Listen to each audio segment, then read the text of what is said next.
আজকের গল্প অনিন্দিতা সাহা মুখার্জির লেখা চিকন পাঞ্জাবি।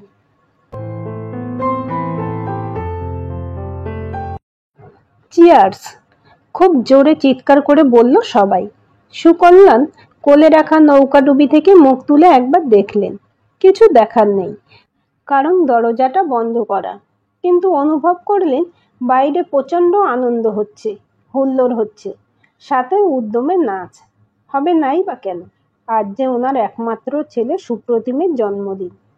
30 পূরণ করে 31 বছরে পড়ল ছেলে। সুকল্যাণ মনে করার চেষ্টা করলেন ওনার 30 বছর বয়সটা কেমন ছিল। খুব কঠিন দিন ছিল, এটুকু মনে আছে। তবে সেরকম মনে রাখার মতো কিছু ঘটেনি যে মনে পড়বে। শুধু মনে পড়ে কলেজে ভর্তি হওয়ার সাথে সাথেই বাবা মারা যায়। সেই বছরই শুরু হলো মায়ের মানসিক রোগ। আগে এক দাদা, তার দায়িত্ব না নিতে হলো পেছনে 2 বোন আর এক ভাইয়ের দায়িত্ব নিতে হয়েছিল, সাথে নিজের দায়িত্বও ছিল। সেসব দেখতে দেখতে কলেজে 1 বছর যেতেই পারেননি। ভেবেছিলেন আর হয়তো পড়া হবে না, কিন্তু 1 বছর পর দেখলো যে সবার সব হচ্ছে, শুধু ওনারই পড়া ছাড়া।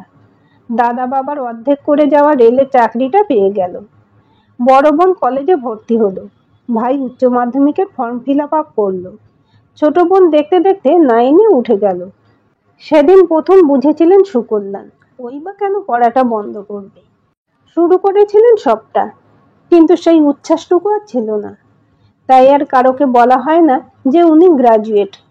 কিন্তু উনি জানতেন পড়াশোনায় খারাপ ছিলেন না উনি। চাইলে অনেক দূর যেতে পারতেন, কিন্তু ভাগ্য। আর এই বয়সে এসে এসব কথা কাকে বোঝাবেন, আর কে বুঝবে? আর কি দেখেই বা বুঝবে? না ছেলেটাকে ভালো খেতে দিতে পেরেছেন, না বউকে কোথাও ঘুরতে নিয়ে গেছেন, না কোনো সোনা গয়না। প্রমীলাও কোনোদিন কিছু অতিরিক্ত দাবি করেনি। সুকল্যাণের মা নিজের মেজ ছেলের জন্য এরকম মেয়েই দেখে এনেছিলেন, গরিব ঘরের মেয়ে। আসলে নিজের ছেলের ক্ষমতাটুকু উনি ভালোই বুঝেছিলেন। সত্যি কোনো চাহিদা ছিল না প্রমীলার, না দামি শাড়ি, না ঘর সাজানোর জিনিস। ছেলেটাকেও সেভাবেই মানুষ করেছিলেন। কোনো দাবি ছিল না ছেলেটার। যা দিত তাই খেত, যা জামা কাপড় কিনে দিত সেটাই পরত। সেটাও যে অনেক তা না, বছরে 2টো জামা বরাদ্দ ছিল ছেলের, পুজোয় আর জন্মদিনে। সামান্য একটা দোকান থেকে কতই বা ইনকাম ছিল ওর। প্রথম দিকটাই খুব চেষ্টা করতো অতিরিক্ত কিছু ইনকামের ব্যবস্থা করতে, কিন্তু কোনোটাই ঠিকভাবে হতো না। তাই শেষের দিকে আর ইচ্ছেটাও চলে গিয়েছিল। মনে হতো এভাবে চলে তো যাচ্ছে। কিন্তু অত অভাবের যেটা উনি করেছেন, ছেলের পড়াশোনার কোনো খামতি রাখেননি। যখন যেখানে আটকেছে সেটাকে ঠিক উতরে দিয়েছেন। ছেলেটাও জীবনে প্রতিটা পর্যায়ে কখনো দ্বিতীয় হয়নি। জীবনে দাদা ভাইয়ের কাছে যে হেরে গেছিলেন, তার আজ অনেকটাই পুষিয়ে দিয়েছে এই ছেলে। বেশ নামকরা ডাক্তার আজ সে। বিয়েও করেছে ইঞ্জিনিয়ারকে। টাকা পয়সায় ফুলে ফেঁপে আছে আজ সুকল্যাণের পরিবার। কিন্তু সকাল থেকে একটাই কাঁটা খচখচ করছে মনে। ছেলেটা ঠিকঠাক মানুষ হয়েছে তো? এ কেমন শিক্ষা! বাড়িতে মা বাবার সামনেই সোনালি জলে চুমুক দিয়ে চিয়ার্স বলে চিৎকার। বাড়ির বউ, সেও সামিল হয়েছে সেই মজায়। কিছুতেই মানতে পারছেন না সুকল্যাণ বাবু। আর যেন নৌকা ডুবিতেও ডুব দিতে পারছেন না। এতদিন গর্ব হতো ছেলেটার জন্য যে মানুষের মতো মানুষ করেছি, কিন্তু আজ মনে হচ্ছে সঠিক শিক্ষিত হতে পারেনি সে। Happy birthday! সুকল্যাণ শুনলেন বাইরে সবাই চিৎকার করছে। চিৎকার না বলে হুল্লোড় বলাই ভালো। তুমি কি রাতে ওদের খাবারগুলোই খাবে, নাকি আমি রুটি করে দেব? সুকল্যাণ দেখলেন প্রমীলা সামনে দাঁড়িয়ে, খুব সুন্দর করে সেজেছে। বয়সের তুলনায় একটু বেমানান সে সাজ। এই বয়সে এসে এত রঙিন মানায় না। পরনের শাড়িখানাতেও চোখ ধাঁধানো কাজ, দামিও হবে। বরের আমলে যে সুখ পায়নি ছেলে সেসব মিটিয়ে দিয়েছে। কি হয়েছে আজ ওখানে? সুকল্যাণ জিজ্ঞেস করতেই প্রমীলা বলল, ওখানে তো বিশাল ব্যাপার। কি নেই? চাউমিন, বিরিয়ানি, মাংসের কত রকম। বাপরে বাপ! 2টো মাংসের কাটলেট এনে দিই? জিজ্ঞেস করলো প্রমীলা।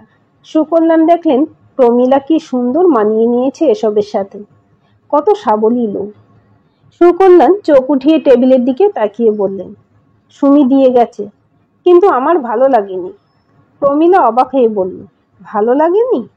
সুকল্যাণ মাথা নাড়িয়ে বললেন, লাগেনি, কিন্তু রুটি করতে হবে না, এসব শেষ হোক, আমার একটু মুড়ি আর কোনো কিছু তরকারি দিয়েও খেয়ে নেব। খুব খুশি হলো প্রমীলা, বোঝা গেল। মাকে খাটতে দেবে না বলেই হোক, অথবা ইঞ্জিনিয়ার বউ খাটতে পারবে না বলেই হোক, এই বাড়িতে জনাতিনে কাজের লোক এখন। কেউ রান্না করছে তো কেউ ঘর মুছছে, কেউ আবার সপ্তাহে একদিন আসে শুধু আসবাবপত্র মুছে ভালো জামা কাপড় কেচে দেওয়ার জন্য। অথচ আগে সব কাজ এই প্রমীলাই একা হাতে করতো। আজ দুটো রুটি করতে হবে না বলে কত খুশি। অনভ্যাসগুলো কিভাবে অভ্যাসদের মেরে ফেলে আজ বুঝলো সুকল্যাণ। তুমি কি তাহলে কিচ্ছুই খাবে না? ওরা কত শখ করে আয়োজন করলো, বাচ্চা বাচ্চা ছেলে মেয়ে দুটো। প্রমীলা বলল। সুকল্যাণ বললেন, এক পিস কেক আনতে পারো, এর বেশি হজম হবে না, অভ্যাস নেই তো। প্রমীলা বলল, সে তো এখন কাটা হচ্ছে, শুনছো না বাইরে? হোক, এনে দিচ্ছি। সুকল্যাণ বললেন, সবাই এসেছে? ও গদগদ হয়ে বলল, জানো, বড়দি এসেছে, আমি ভাবিনি আসবে। আর সীমা, রুমি সবাই এসেছে। সুচেতা আসেনি, কিন্তু লাবু আর প্রিয়া ওরাও এসেছে। আর তো সব ওর বন্ধু বান্ধব। দিদিরা এসেছে বলেই আমি গেলাম, না হলে বাচ্চা বাচ্চা ছেলে মেয়েদের মধ্যে আমি কি করব?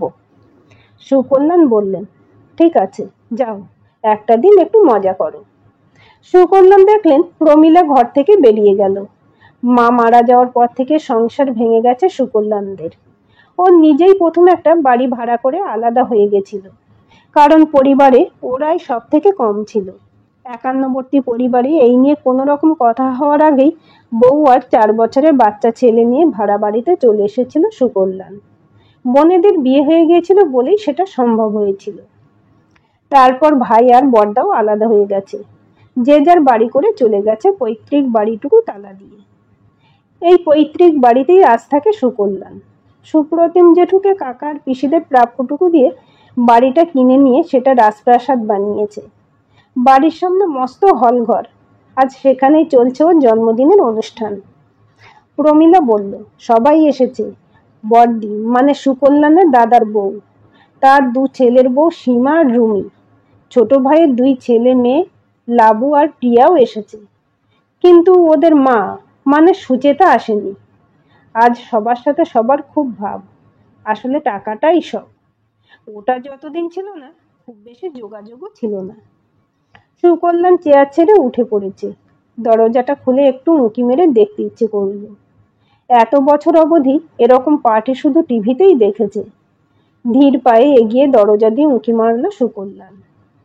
কি ঝকঝকে সবটা, যেন কোনো সিনেমার শুটিং হচ্ছে, আর সুপ্রতিম যেন সেই সিনেমার নায়ক। সুকল্যাণ দেখলেন কত রকমের আলো দিয়ে সাজিয়েছে আজ বাড়িটা। চারিদিকে একটা মিষ্টি গন্ধ। সুকল্যাণ নাকটা টানলেন, কেকের ক্রিমের গন্ধ। মনটা ভরে গেল। চারিদিকে লোকজন ছড়ানো। দূরে একটা সোফায় দেখলো বসা নমিতা দেবী, মানে সুকল্যাণের দাদার বউ আর প্রমীলা। আর সুপ্রতিমের বউ সুমি একটা সুন্দর শাড়ি পরেছে, ভীষণ সুন্দর লাগছে ওকে। ওর অস্বস্তি না হলেও সুকল্যাণের হচ্ছে। মাঝে মাঝে খুব সুন্দরের দিকেও তাকিয়ে থাকা যায় না। সুকল্যাণ দেখলো 6 ফুটের ছিমছাম সুপ্রতিম খুব খুশি আজ। একবার এ টেবিল একবার ও টেবিল করে ঘুরে বেড়াচ্ছে। ব্লেজার পরেছে, ওই ব্লেজারটার দামই হয়তো 9-10 হাজার হবে। খুশি হবে না কেন সুপ্রতিম? সত্যি কি পেয়েছে ও জীবনে। জন্মদিনে কখনো মাংসটুকু করে উঠতে পারতো না সুকল্যাণ। জামা একটা ঠিক দিত, আর প্রমীলা পায়েস রাঁধত, সেটা আজও প্রমীলা করেছে। আজও সুকল্যাণও জামা কিনেছে ছেলেটার জন্য। দামটা আগের থেকে অনেকটা বাড়িয়েই কিনেছে, কিন্তু তাও দিতে পারেনি। সকালে প্রণাম করতে এসেছিল, তখন অনেকবার বের করেও পাঞ্জাবিটা দিতে পারেনি সুকল্যাণ। আর এখন ওর পরনের ড্রেসটা দেখে মনে হচ্ছে ভালো করে দেয়নি। কোথায় 9,000 টাকার ব্লেজার আর কোথায় 900 টাকার পাঞ্জাবি। কিন্তু সুকল্যাণের মনে আছে, আগের বারও বাবার দেওয়া জামা পরেই বেরিয়েছিল ছেলে, তখন অবশ্য বিয়ে হয়নি। মনে মনে একটা দীর্ঘশ্বাস ফেলে আবার চেয়ারে এসে বসলেন সুকল্যাণ। জাপটে ধরলেন রবীন্দ্রনাথকে। সবকিছু পরিবর্তন হয়ে যাবে, শুধু উনি ছাড়া। আবার ফিরল নৌকাডুবিতে। অন্নদাবাবু আর হেমনলিনীর কথাবার্তার সাথে নিজের পরিবারের একটা যোগসূত্র করতে করতে ডুবে গেছিলেন উপন্যাসে। হঠাৎ শুনলেন সুকল্যাণ দরজার বাইরে থেকে ডাকছে, বাবা আসবো? সুকল্যাণ শুনল সুপরিতিমের গলা। বলল, এসো। ছেলে যখন সব দিক থেকে অনেকটা বড় হয়ে যায়, বাবারা আপনি অন্যমনস্ক ছেলেকে তুমি বলে ফেলে। সুপ্রতিম ঢুকলো দরজা দিয়ে, হাতে একটা প্লেট, তাতে কয়েক টুকরো কেক।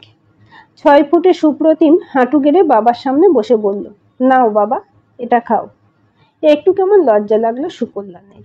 ইতস্তত করে বললেন, এই অসময়ে খেলে আবার পেট গরম হবে।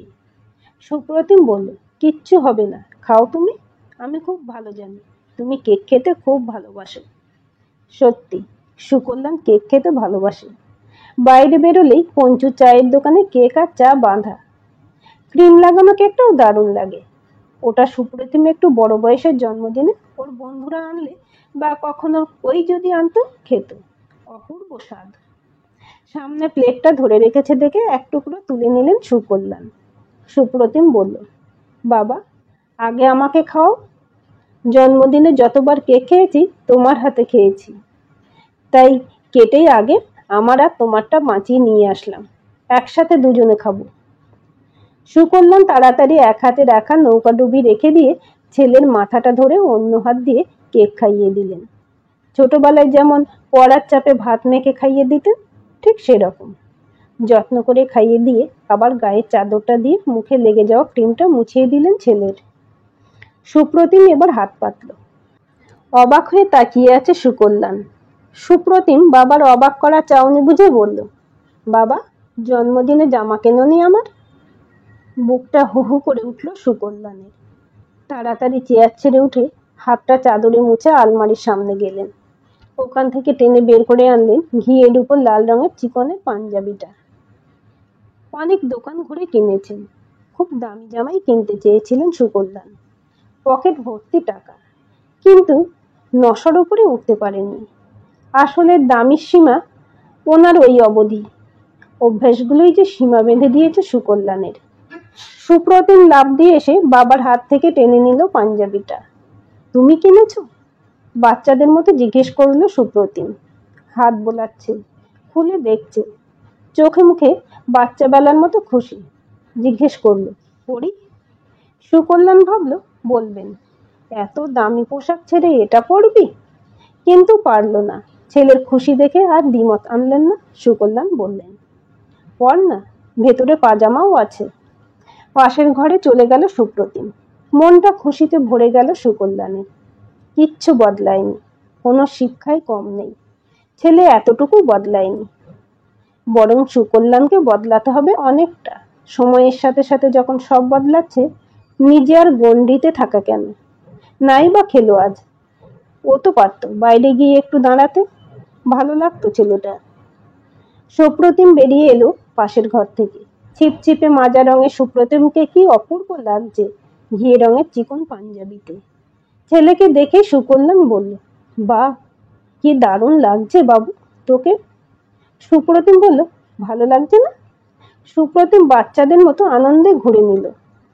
তারপর বাবার কাছে এসে বলল, বাবা বাইরের ছোট ঘরটা উপহারে ভরে গেছে, কিন্তু আমি শুধু এটাই খুঁজছিলাম। তুমি কিনেছো কি না বুঝতে পারছিলাম না, তাই চাইনি। সুকল্যাণ আয়নায় দাঁড়িয়ে চুলটা আঁচড়ে বললেন, কিনবো না? আমার বাবু সেই 1 বছর জন্মদিন থেকে এটা আমি কিনি। 30 বছরের অভ্যাস কি করে ভুলি? বলে হাত ধরলেন ছেলের। বললেন, চল বাইরে থেকে একটু ঘুরে আসি, অতিথি আপ্যায়ন করে আসি। সুপ্রতিম বলল, তুমি যাবে বাবা? সুকল্যাণ বললেন, যাবো তো, আর যে আমার বাবুর জন্মদিন, দেখবো না সবাই তৃপ্তি করে খেলো কিনা। ডাক্তার সুপ্রতিম সিনহা ছোট্ট ছেলের মতো বাবার হাতটা ধরলো শক্ত করে, এতটা শক্ত যাতে ভিড়ে হারিয়ে না যায়। সুকল্যাণ সিনহা ডাক্তারের বাবা ছেলের হাতটা জাপটে ধরলেন। হাজার বড় হোক, ও এখনো ওনার ছোট্ট বাবুই। 1 পা তুমি এগো, 1টা পা আমি, তবেই না নৌকা ঠিক মতো চলবে। বেঁচে যাবে পরিবারগুলো নৌকাডুবি থেকে। আজকের গল্পটি আপনাদের কেমন লাগলো কমেন্ট করে জানাবেন। ভালো লাগলে লাইক, শেয়ার, সাবস্ক্রাইব করবেন এবং নতুন ভিডিও আপডেট পেতে বেল আইকনটি ক্লিক করে রাখুন।